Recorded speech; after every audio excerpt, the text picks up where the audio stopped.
Miftah langsung menuju ke rumah Ghazali. Dia merasa heran karena Yongki yang baru mandi keramas tampak begitu riang. "Yong, kenapa kamu nyengir-nyengir sendiri?" tanya Miftah. "Kamu mana tahu?" Ha, ejek Yongki. "Sialan kamu, tinggal bilang aja kenapa," sergah Miftah penasaran. "Yah, gimana ya, nanti kalau aku cerita juga tidak baik untuk mental kamu. Sudahlah sebaiknya kamu buruan mandi dan ganti bajuku." "Masa iya kamu mau ke pesantren begitu?" sela Yongki. Miftah kesal. Tetapi karena memang waktu sudah mepet dia memilih mandi daripada membuat semua orang menunggu. Sepanjang perjalanan Miftah mendapat tuturan dari Ghazali, yang sama persis seperti dulu saat menasihati Yongki mengenai pernikahan dan juga tanggung jawab suami. "Terima kasih Abah, aku sangat bersyukur karena Abah mau memberikan ilmu padaku. Semoga bisa aku amalkan dengan baik," ucap Miftah sungguh-sungguh sambil fokus menyetir mobil. "Iya, Abah hanya bisa mendoakan semoga kamu dan istrimu kelak bisa hidup bahagia. Sebagai imam kamu adalah kunci kebahagiaan rumah tangga," balas Ghazali sangat puas melihat Miftah yang serius memperhatikan. Sedangkan Yongki yang sudah berkali-kali mendengar tampak sudah bosan dan malah bermain ponsel. Indria kesal. Dia lalu menyikut lengan suaminya agar mau memperhatikan. Pada saat itu ponsel Yongki terjatuh. Ketika diambil jemari Yongki menyentuh layar asal-asalan dan malah mengirimkan emotikon love ke DM Sinta. Yongki panik. Saat mau dihapus malah sudah terbaca. "Mas," pekik Indria dengan suara tertahan. "Ini tidak seperti yang kamu pikirkan. Barusan kepencet," jawab Yongki mencoba menjelaskan. Indria tahu, tapi pura-pura ngambek untuk memberikan pelajaran agar lain kali ketika orang tua berbicara diperhatikan baik-baik. Karena bagi Indria petua orang tua sangat berguna untuk kehidupan. Sebab orang tua pernah merasakan muda dan memiliki pengalaman yang banyak. Ditambah lagi abah mertuanya adalah orang yang memiliki ilmu agama dengan baik. Tapi tidak disangka jika Sinta segera membalas DM nyasar dari Yongki tadi. Menjawab halo sambil memberikan gambar foto yang cantik dan seksi. Kali ini Indria benar-benar cemburu. Entah kenapa semenjak hamil memang emosinya mudah sekali meledak-ledak.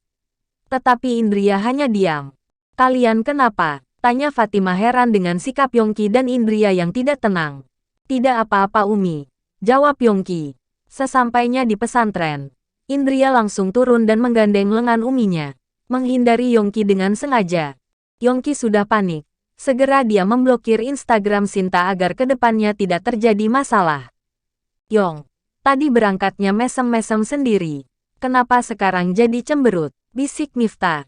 "Ah sial nih lihat," jawab Yongki, memperlihatkan ponselnya. Makanya apa?" sela Yongki melirik tajam. "Tidak apa-apa. Yuk buruan nanti malah ketinggal abah dan lainnya," jawab Miftah menahan tawa. Miftah bukannya tidak tahu. Dari gelagat Yongki yang tadi begitu bahagia dan segar bugar pasti karena baru saja bercinta dengan sang istri. Akan tetapi gaya Yongki yang seolah Miftah masih culun itu sangat mengesalkan. Padahal Miftah juga sudah tahu bagaimana rasanya.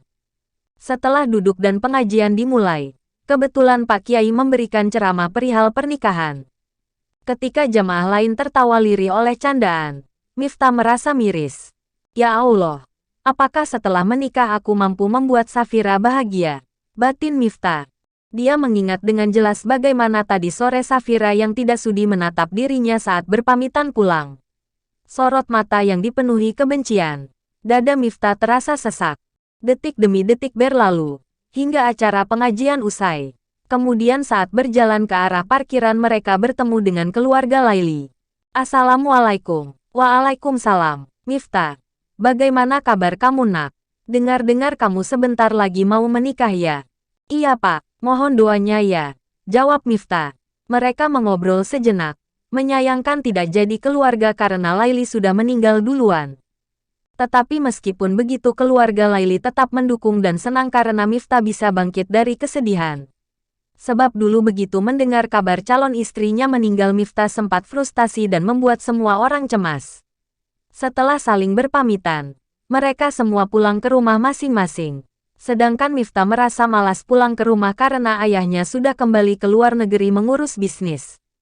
"Yong, malam ini kamu mau nggak menemani aku?" pinta Miftah. Kemana? Kalau ke kuburan menemui Laili aku tidak mau. Tolak Yongki berterus terang. Ah, kamu kira aku punya nyali setinggi itu? Lagian ngapain juga kita malam-malam ke sana? Hah?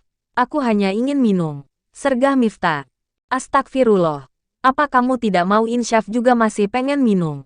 Pekik Yongki kaget. Bukan minum bir, tapi sekedar minum jus saja di kafe, jawab Miftah. Yongki melihat jika sahabatnya benar-benar galau. Tetapi Yongki takut juga meminta izin pada istrinya yang sejak tadi masih mendiamkannya. Kalau kamu tidak mau tak apa, biar aku sendiri saja, ujar Miftah melihat kebimbangan Yongki. Tunggu, aku minta izin dulu pada Indria, jawab Yongki.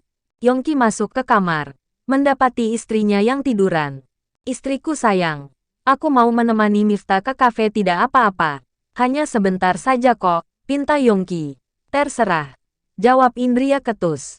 Loh, kok marah? Yang tadi itu sungguh kepencet. Akun Sinta juga sudah aku blokir, bujuk Yongki. Aku tahu, tapi tetap saja aku kesal. Terus mau kamu apa?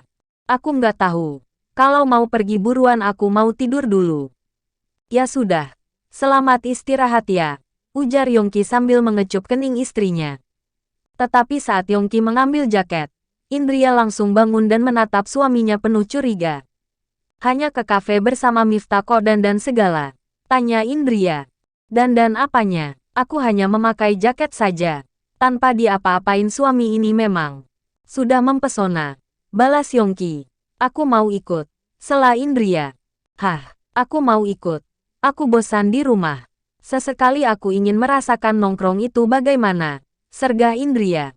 Yongki hanya tepuk jidat. Semenjak hamil kelakuan Indria memang aneh. Ya Allah, apakah ini bawaan bayi? Bagaimana jika setelah lahir anakku juga keras kepala seperti ini? Batin Yongki. Pakai jaket ya. Jangan lupa kaos kaki dan kaos tangannya. Biar tidak kedinginan di luar. Bujuk Yongki. Iya, jawab Indria. Ketika mereka mau keluar, Gozali juga keluar dari kamar. Loh, katanya mau menginap di sini. Tanya Gozali. Kami mau keluar sebentar. Nanti pulang kemari. Jawab Yongki.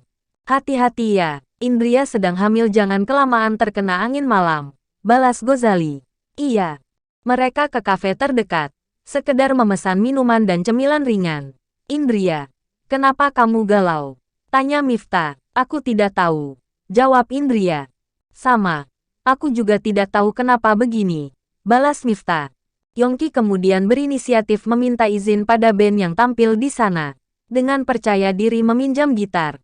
Saya persembahkan lagu ini untuk istriku tercinta dan sahabatku yang sebentar lagi mau menikah. Ucap Yongki. Miftah dan Indria sampai terkejut. Karena Yongki benar-benar keren apalagi saat memulai memainkan gitarnya. Yongki malam ini menyanyikan lagu Maher Zain yang berjudul Sepanjang Hidup. Tidak terasa kafe semakin ramai karena suara Yongki mengalun merdu.